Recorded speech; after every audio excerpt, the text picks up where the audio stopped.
अस्सलामुअलैकुम। आज हम वेक्टर एनालिसिस के चैप्टर में हमारे पास जो सबसे पहला टॉपिक है वेक्टर अलजेब्रा, हम इसको डिस्कस करेंगे। वेक्टर अलजेब्रा में हमारे पास जो सबसे पहला टॉपिक है वो है वेक्टर एंड स्केलर के वेक्टर क्या होता है और स्केलर क्या होता है।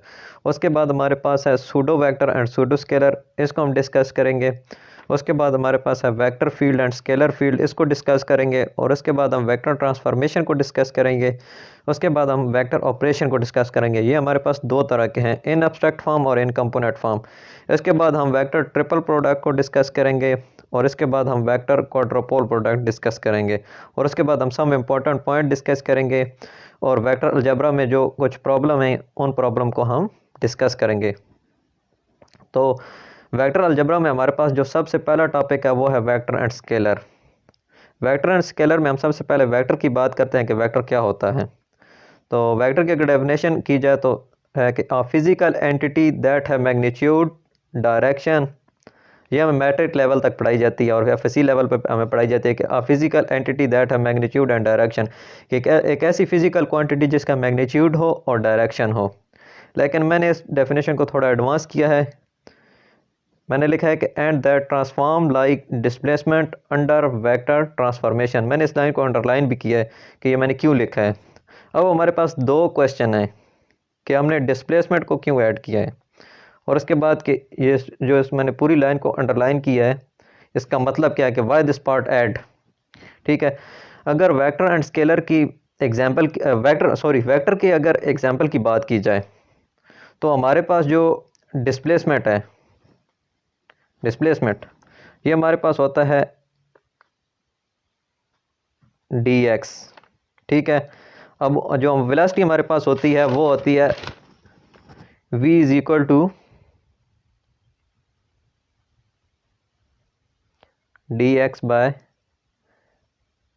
dt। और उसके बाद जो हमारे पास एक्सेलरेशन है वो हमारे पास होता है dv बाय dt। इस तरह इस पे भी एरो आएगा।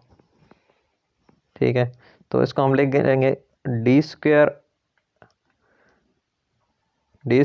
X by D T square.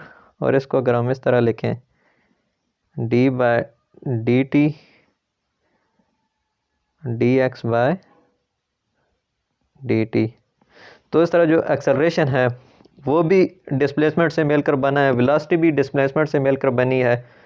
तो जो फोर्स है हमारे पास F, ये होती है F is equal to M A.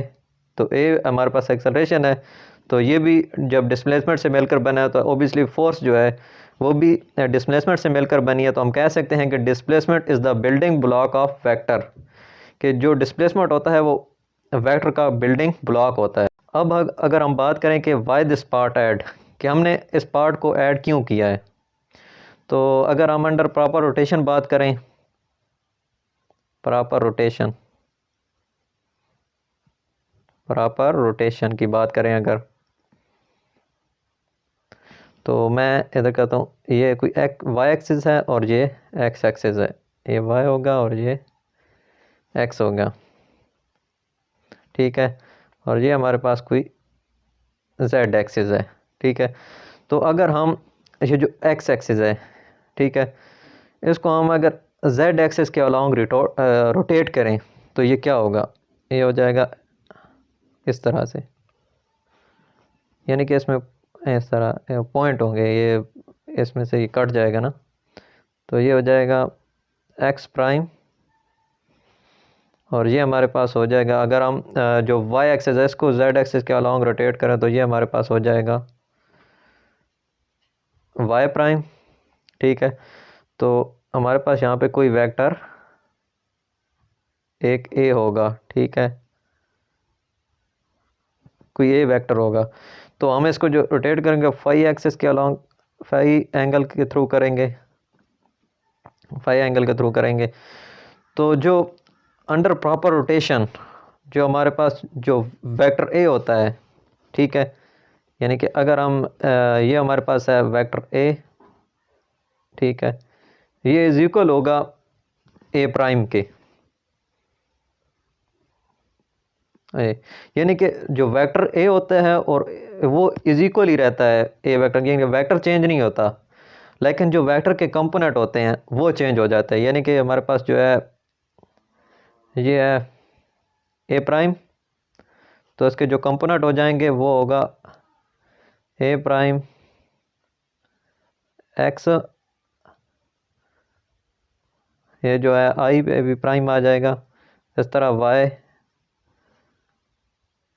A prime Y, और इस तरह ए जेड के, ये इस तरह हो जाएगा। यानी कि जो इसके कंपोनेंट हैं वो चेंज हो जाएंगे, जो कंपोनेंट है वो चेंज हो जाएंगे, और जो वेक्टर होगा वो हमेशा सेम ही रहेगा अंडर प्रॉपर रोटेशन। तो अगर हम अब बात करें कि वाई दिस पार्ट ऐड, हमने इस पार्ट को क्यों ऐड किया, तो लेट करते हैं हम, हमारे पास एक बैग है, हमारे पास कोई भी एक बैग है, यानी कि जिसमें हम कंसिडर करते हैं कि हमारे पास उसमें 10 आलू कर लेते हैं, ठीक है, 9 प्याज कर लिए, और जो 7 हमारे पास हैं वो हम टमाटर कर लेते हैं, यानी कि हमारे पास जो 7 हैं वो टमाटर हैं। अब हम अगर करें कि let you construct a vector by using the above stuff, यानी कि इस अबव स्टफ को यूज़ करके हम एक वेक्टर कंस्ट्रक्ट करें एज योर कंपोनेंट्स, यानी कि इसके जो कंपोनेंट्स हैं वो करें, तो हमारे पास जो ए वेक्टर होगा, ए वेक्टर वो हमारे पास है 10 जो है आई हमारे पास आलू हो जाएंगे, और 9 जे हमारे पास हो जाएंगे प्याज, और 7 के हमारे पास हो जाएगा टमाटर, ठीक है। तो अंडर जो होता है अंडर वेक्टर ट्रांसफॉर्मेशन, यानी कि अंडर प्रॉपर रोटेशन, सॉरी, तो अंडर प्रॉपर रोटेशन जब हम इस जो ए वेक्टर अगर हम इसको रोटेट करें तो हम देख सकते हैं ये कोई चेंज हो रहा है, 10 चेंज हो रहा है, ये जो 10 है ये चेंज हो रहा है, या 9 चेंज हो रहा है, 7 चेंज हो रहा है, 10 चेंज होकर 9 नहीं हो रहा, या 9 चेंज होकर 10 नहीं हो रहा, यानी कि वेक्टर के जो कंपोनेंट हैं वो चेंज नहीं हो रहे। अंडर प्रॉपर रोटेशन हमने पहले देखा भी है कि हमने ये बात की है कि जब प्रॉपर रोटेशन है, यानी कि हम जब किसी वेक्टर को रोटेट करते हैं तो वेक्टर जो है ए सेम ही रहता है, A prime is equal to A और A is equal to A prime ही रहता है, तो जो इसके कंपोनेंट है वो चेंज हो जाता है, लेकिन इसके कंपोनेंट चेंज नहीं हो रहा है।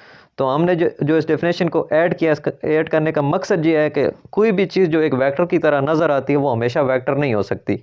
जो अगर हम इसकी बात करें 10 आई प्लस 9 जे प्लस 7 के, तो ये एक वेक्टर नहीं है, हम इसको वेक्टर नहीं कह सकते, यानी कि कोई भी ऐसी चीज़ जो हमेशा वेक्टर की तरह नज़र आए, ठीक है, वो हमेशा वेक्टर नहीं हो सकती। अब हम बात करते हैं कि वेक्टर को रिप्रेजेंट किस तरह किया जाता है और इसकी प्रॉपर्टीज़ क्या हैं। तो वेक्टर को जो रिप्रेजेंट किया जाता है वो एक एरो से रिप्रेजेंट किया जाता है इस तरह, और जो एरो हेड होता है ये वाला, ये वेक्टर की मैग्नीट्यूड को शो करता है, और जो एरो की लेंथ है ये वाली, ये इसकी डायरेक्शन को शो करती है। एरो हेड जो होता है वो मैग्नीट्यूड शो करता है और एरो लेंथ डायरेक्शन शो करती है। अब अगर हम प्रॉपर्टीज़ की बात करें तो जो सबसे पहले प्रॉपर्टी हमारे पास है वो ये है कि you can slide a vector eight will keeping in mind that its magnitude and direction remain same, यानी कि अगर हमारे पास ये कोई एक वेक्टर है, ये अगर हम इसको स्लाइड करें इस तरह, ये वेक्टर है, अगर हम इसको इस तरह स्लाइड करें, ये इस तरह नीचे स्लाइड करते जाएं, उस तरह ऊपर भी कर सकते हैं, ठीक है। तो अगर हम इसको स्लाइड करें तो हमारे पास जो फर्स्ट प्रॉपर्टी इसके according you can slide a vector eight will keeping in mind that its magnitude and direction remain same, यानी कि इसका मैग्नीट्यूड और डायरेक्शन जो होगा वो हमेशा सेम रहेगा, ठीक है। अब हमारे पास जो दूसरी प्रॉपर्टीज़ वो ये है कि a vector does not have fixed location, does not have location, यानी कि इसकी ये फिक्स नहीं होता, ये वेक्टर जो है ना ये हमारे पास कभी फिक्स नहीं होगा, ठीक है। उसके बाद हमारे पास जो थर्ड प्रॉपर्टीज़ है वो ये है कि टेंसर ऑफ रैंक 1, यानी कि हमारे पास जो वेक्टर है उसका टेंसर ऑफ रैंक 1 होता है, ठीक है। अगर हम 3D में बात करें नंबर ऑफ़ कंपोनेंट्स, ठीक है, तो नंबर ऑफ़ कंपोनेंट्स हमारे पास होंगे 3 इज इक्वल टू 3 की पावर 3 इज इक्वल टू नहीं, हमारे पास होंगे number of component is equal to 3 की पावर n। तो n इज इक्वल हो जाएगा 1 के, ये ठीक है। तो टेंसर ऑफ रैंक जो हमारे पास वेक्टर का होता है वो 1 होता है। अब हम अगर स्केलर की बात करें तो स्केलर हमारे पास है a physical entity that have only magnitude, यानी कि हमारे पास स्केलर एक ऐसी फिजिकल एंटिटी होती है कि जिसका सिर्फ मैग्नीट्यूड होता है, उसकी डायरेक्शन वगैरह कुछ भी नहीं होती। इसकी एग्जांपल की बात की जाए तो हमारे पास जो मास है वो एक स्केलर क्वांटिटी है, उसके बाद डेंसिटी हमारे पास स्केलर क्वांटिटी है, वॉल्यूम हमारे पास एक स्केलर क्वांटिटी है, चार्ज हमारे पास एक स्केलर क्वांटिटी है, उसके बाद एनर्जी हमारे पास एक स्केलर क्वांटिटी और टेम्परेचर हमारे पास एक स्केलर क्वांटिटी है, ठीक है। तो ये सब हमारे पास एक स्केलर है, स्केलर क्वांटिटीज़ हैं, ठीक है। अगर हम एरिया की बात करें, एरिया, तो क्या ये स्केलर है या क्या ये वेक्टर है? तो ना ही ये स्केलर है और ना ही ये हमारे पास वेक्टर है, हमारे पास ये है एक सूडो वेक्टर, सूडो वेक्टर। अब हम अगली वीडियो में बात करेंगे कि सूडो वेक्टर क्या होता है, सूडो वेक्टर को भी डिस्कस करेंगे और सूडो स्केलर को डिस्कस करेंगे, और उसके बाद इनकी एग्जांपल को देखेंगे, सूडो स्केलर की क्या एग्जांपल होती हैं और सूडो वेक्टर की क्या एग्जांपल होती हैं। तो बने रहिए हमारे साथ। थैंक यू, अल्लाह हाफिज़।